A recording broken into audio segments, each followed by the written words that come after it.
Let me say something that might shock you. God does not get glory from your poverty. Somewhere along the way, many believers started thinking that being broke is spiritual, that struggling financially makes you humble, that barely surviving somehow proves you trust God more. But here's the truth most people miss. God doesn't want you broke, He wants you responsible. There's a big difference. Now, before you misunderstand me, this is not about greed. It's not about chasing luxury or flexing wealth. It's about understanding the nature of God. Look at the very beginning. In Genesis, before sin entered the world, before corruption, before struggle, Adam wasn't placed in a desert to barely survive. He was placed in a garden, a place of abundance, provision, resources, responsibility. Poverty was never part of the original design. Scarcity came after disobedience. That alone should shift your perspective. Another truth people miss is this: being broke limits your impact.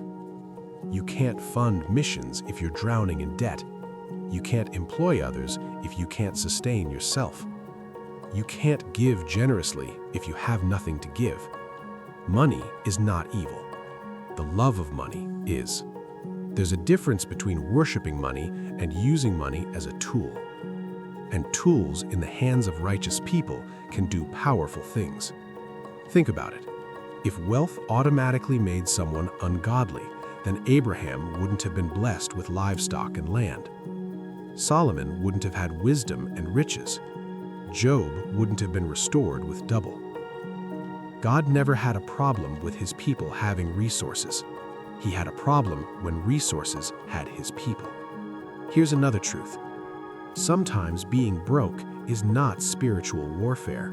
It's poor stewardship. That might be uncomfortable, but it's real. If you don't manage $100 wisely, $10,000 won't fix you. It will expose you. God doesn't withhold wealth to punish you. Sometimes He withholds it to protect you, because money magnifies character. If you're disciplined, it multiplies impact. If you're careless, it multiplies chaos. That's why growth often starts internally before it shows externally. Another thing most people miss is this: struggle can teach, but it's not meant to be permanent. There's a difference between a season and an identity. Some people go through a hard financial season and then build a mindset around lack. They start saying things like, "I'm just not good with money. Rich people are corrupt. It's not for people like me." And without realizing it, they reject the very growth they're praying for. God is not threatened by your success. He's concerned with your heart. Deuteronomy says it is God who gives the ability to produce wealth. That means the capacity, the ideas, the strength, the opportunity, those are gifts. But gifts must be developed. You can pray for increase and still ignore discipline. You can fast for breakthrough and still avoid learning skills. You can declare abundance and still procrastinate on action. Faith without responsibility creates frustration. Here's a perspective shift. What if God wants you financially stable so you can think clearly? Financial stress consumes energy. It clouds decisions. It creates desperation. But stability creates margin. Margin allows generosity. Margin allows creativity. Margin allows vision. Maybe the breakthrough isn't about becoming rich overnight. Maybe it's about becoming trustworthy. Because when God finds someone who won't idolize money, won't abuse influence, won't forget Him in success, that's someone He can expand. And expansion doesn't always look like luxury cars and mansions. Sometimes it looks like consistent income, debt freedom, a thriving business, employees paid on time, a family provided for. That's wealth too. Here's the core truth most miss. God doesn't want you broke, but He also doesn't want you controlled. Not controlled by lack, not controlled by greed, not controlled by fear. He wants you free. Free to give, free to build, free to lead, free to serve. Money in itself is neutral, but in the hands of someone aligned with God's character, it becomes influence for good. So instead of asking, "Why am I broke?"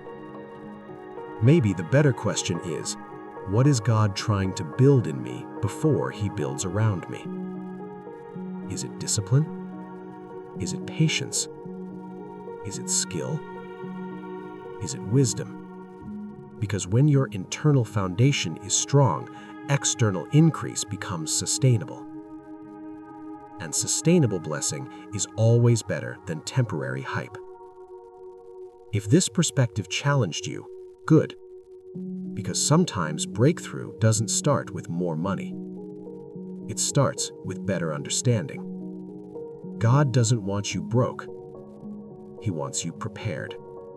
Prepared to handle increase. Prepared to steward influence. Prepared to build something that lasts. And when preparation meets opportunity, prosperity follows. If this shifted your mindset, make sure you like this video, subscribe, and turn on notifications for more truth about faith, finance, and purpose. Share this with someone who needs a healthier perspective on money. Because being broke is not a badge of honor. And prosperity, when aligned with purpose, is not something to be ashamed of. Now, ask yourself honestly, are you avoiding wealth or are you preparing for it?